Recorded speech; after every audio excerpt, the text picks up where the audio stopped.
if it doesn't threaten your peace or your well-being, by all means make the adjustments, bend those rules. Sometimes break deal breakers.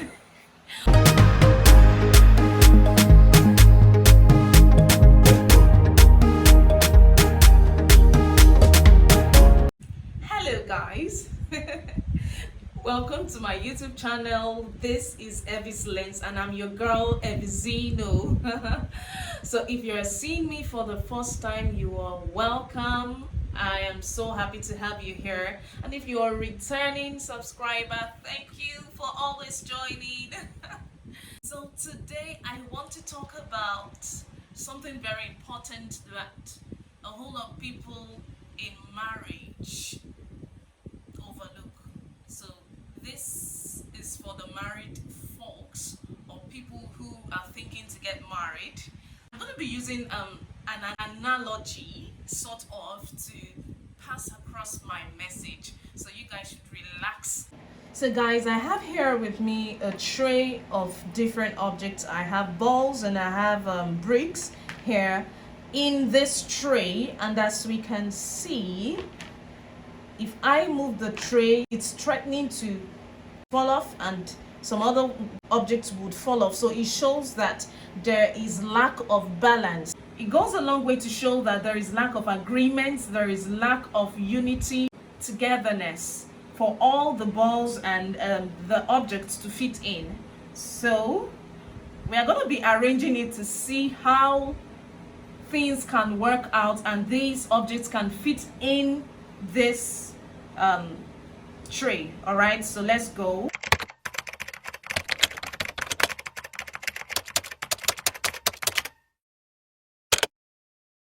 Okay, so I'm gonna be arranging to see how everything would fit in. If it is this way, there are still some loose ends here and there, so let's see how we would adjust. You can see that right now I am making adjustments. So let's see if it would work this way. Is it working? So this is still coming off. Let's be patient. So where would this be? What if will it work? So what if it goes this way? Do we have a perfect fit? I think we do have a perfect fit.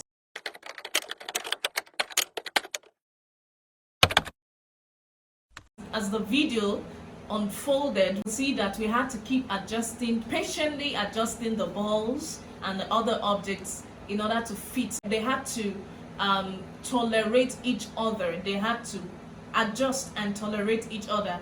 And at the end of the day, we achieved balance. That is just a simple and beautiful analogy for marriage.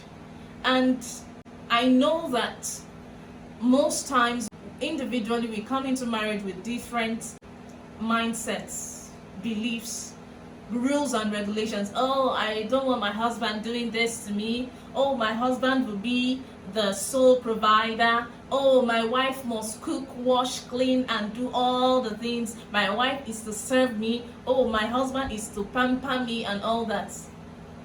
Trust me, your wife is not a slave. Your wife is not to serve you. You know, sometimes we need to do away with some religious and old beliefs, because it's one of those things that have made the marital institution deteriorate. Because when you say, okay, the wife is to serve, and you now have the idea of so many people have the idea of marriage being a master to slave relationship or a slave to master relationship, such that in most cases the man is the master and the woman is a slave. Oh, you have to kneel to serve me, you have to do this, and the man has to provide. If he does not provide, I ain't doing anything. We heard a story about a woman who had the money to sort the children's school bills. The husband has been doing it before then, but at that point, the man had a little challenge and delay in his income at that moment. And then the woman had the opportunity to fill in and settle the bills. And so I think she went ahead to settle those bills and had to go home and put pressure on the husband until the man, since he knew that he used to be the sole provider without any issue, out of shame and frustration that he got and pressure he got from his wife, he had to commit suicide. Now, I am not saying there is any viable reason for anyone to commit suicide, but I'm saying that I feel that the woman went too far by putting so much pressure on the man. Since you know he does it, he understands that he needs to provide for the home.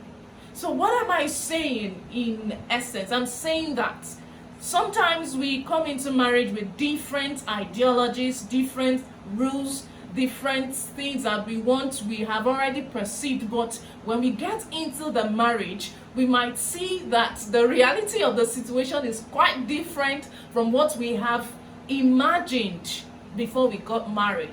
Sometimes we say, okay, let's talk about sex, let's talk about finances, let's talk about the number of children we want to have, and you both have had those agreements before then.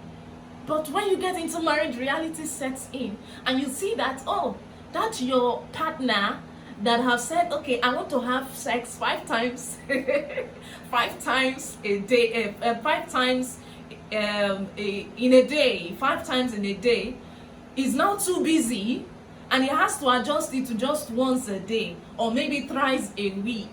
And you're like, oh, you told me you're gonna be having sex, and it goes to cause an issue that is irreparable in the marriage.